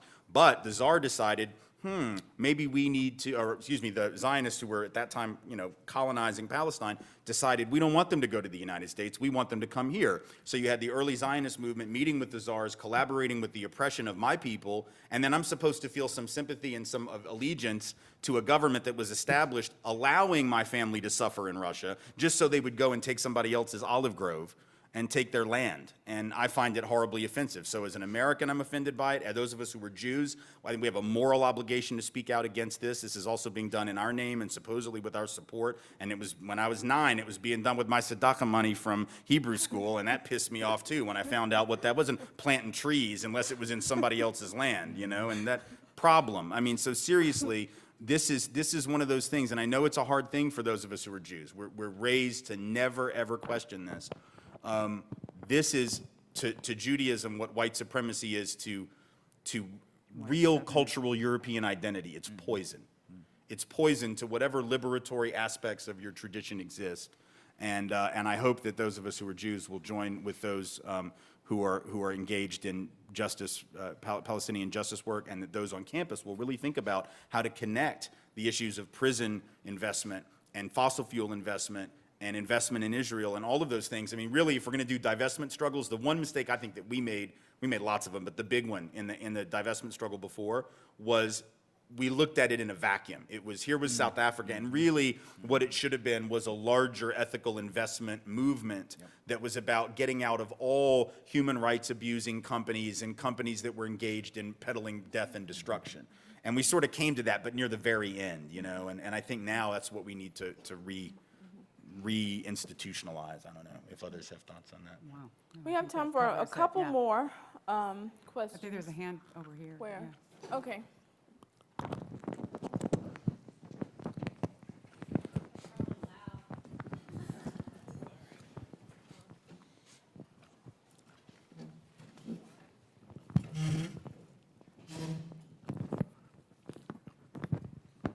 This may not be a popular question among my co-religionists, but how do we as Jews get other Jews to stop saying that we're not white?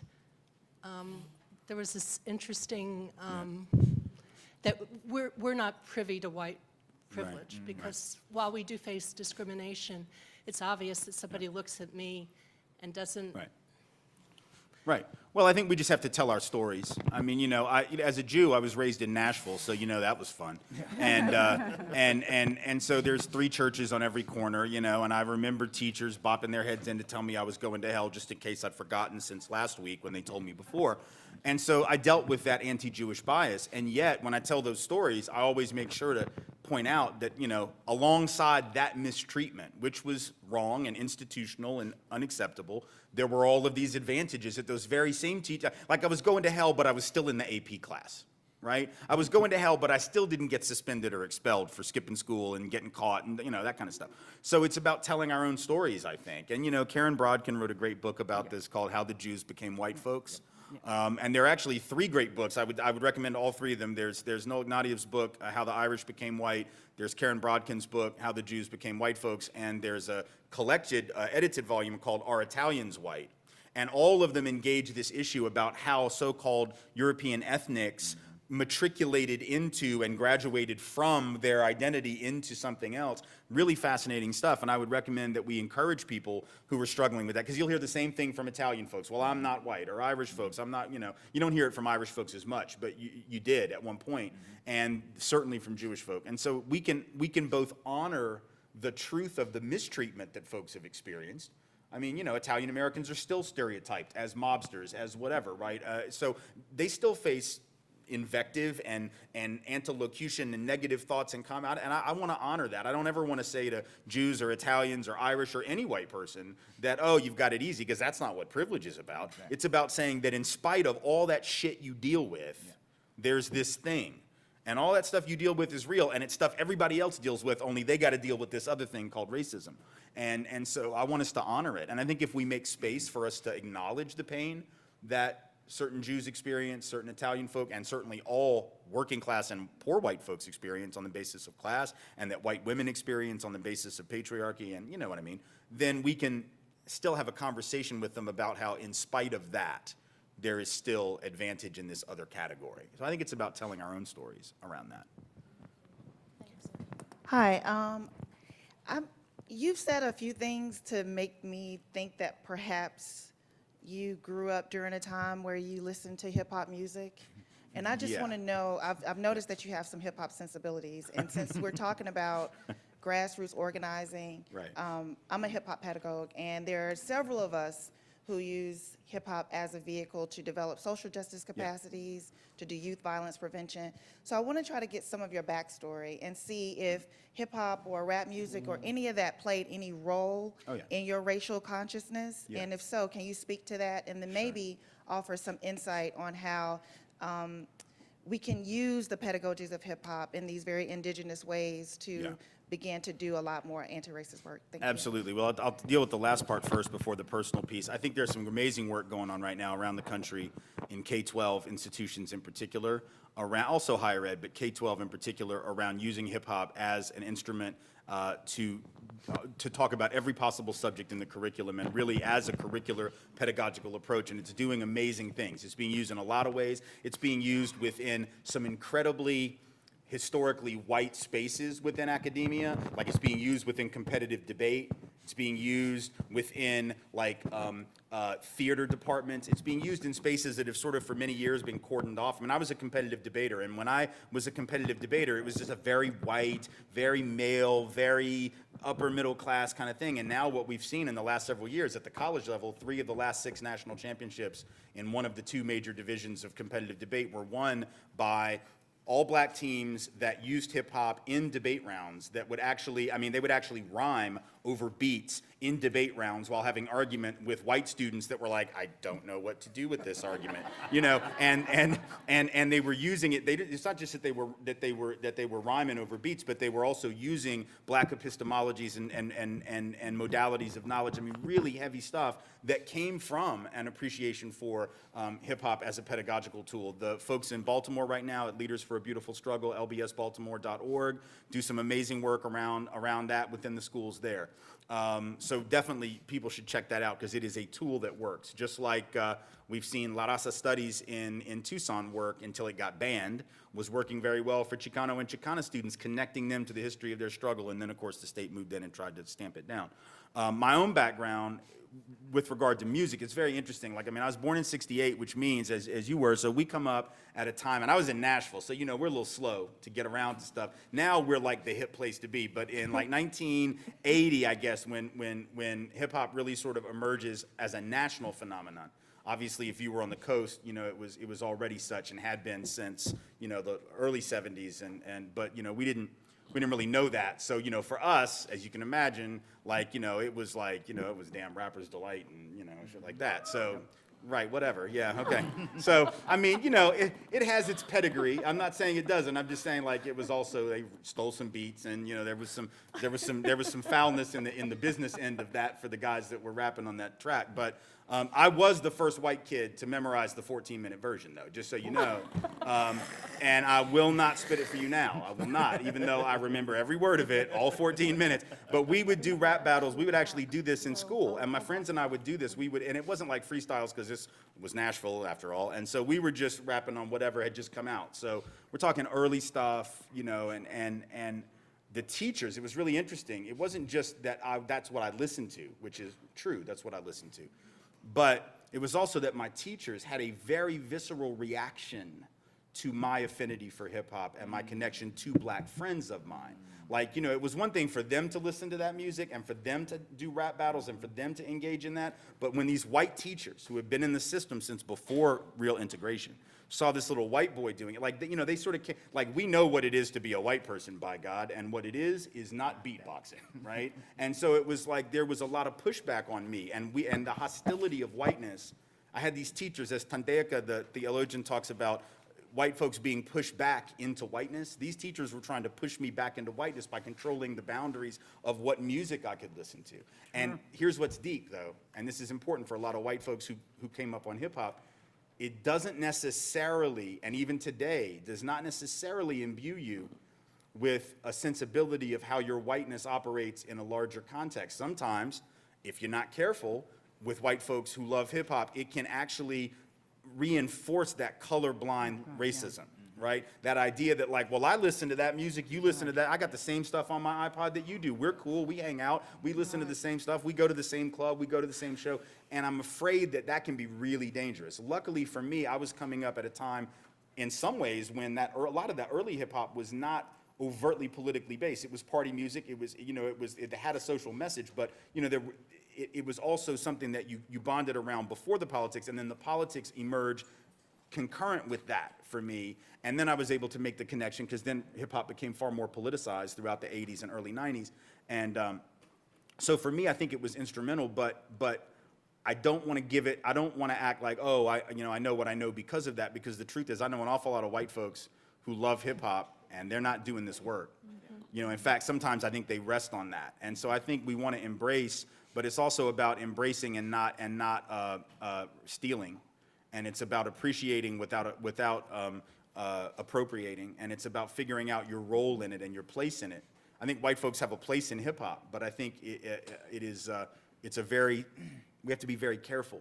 And so I loved it and I still love it, but I did go through a period where about 7th, 8th grade, after 5th and 6th, when I had been really into it, I did go through a period where, because the teachers were separating us, because there were all these, you know, you get to about 7th, 8th grade, that's when white and black folks that had been real tight for years start to sort of drift a little bit, because black folks are coming into a sense of who they are in the world, and white folks still haven't figured out what that means yet. So the black folks need some time to themselves, and then the white folks were like, well, we're cool, right? And they're like, yeah, we're cool, but, you know, we got other stuff to deal with. So there was a couple years where I thought, oh shit, I guess I'm not supposed to hang out with my black friends, and I guess I'm not supposed to listen to hip hop. So I started lying to people, telling them, like, they'd ask me, like, what music do you like? And I didn't even know what to say. I didn't know how to be white anymore with music. So I was like, I don't know, Journey, Foreigner, Rush. I just would make stuff up, like stuff I'd never listened to. But so I mean, this is how racism affects even those of us who have a real deep affinity and connection to a culture that's black and brown, right? We still have folks trying to push us back in.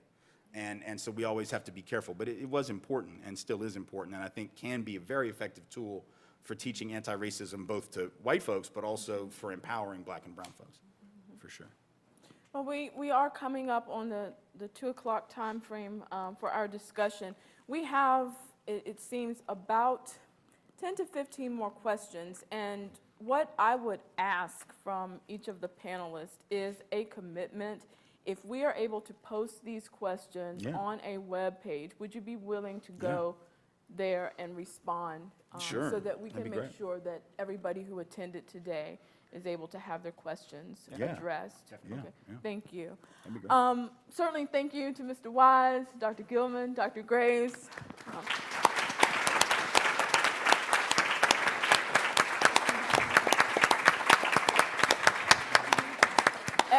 excellent discussion. We'll end by doing this.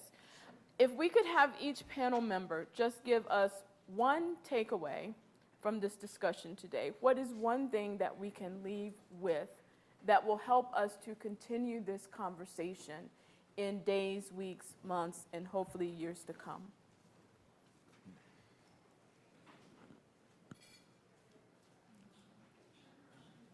Well, I'll go ahead and start because I kind of thought about this a little bit. At least I think within this academic environment, I think we do a poor job as faculty thinking through the implications of the knowledge that we produce in terms of actually having some pragmatic outlet for social change. So I think that we have to be more responsive to that. That's not an easy thing to accomplish, right? Because the journals that we publish in don't really ask us to do those kinds of things. That, you know, the people that edit our articles at the end after they've been accepted will tell us, take that stuff out. That's not, that's not included in what you're supposed to be doing here, right? Is to really kind of push the limits on that. I mean, as faculty members, I think we have the responsibility to figure out ways to do that better. At the same time, I think students could infuse their activism and perhaps be more effective in using some of the knowledge that those of us that are in women and gender studies, Africana studies, or even in any disciplines that are doing oppositional work, right? To find that work, to find the faculty that are producing them, and to really start to partner, right, in bridging thought and praxis. I think that would make for a stronger activism. Thank you.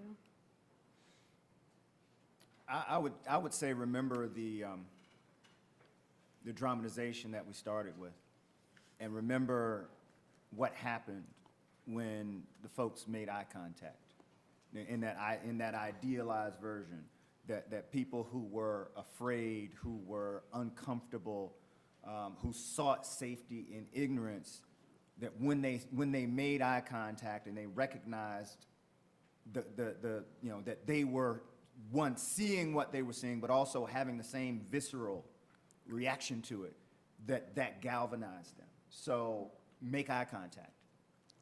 Recognize those other folks who are seeing what's happening here and in Israel and in Baltimore and Ferguson and in the Dominican Republic, and make that eye contact and recognize your capacity to move together, to intervene, and to free someone up so that they can move towards that goal.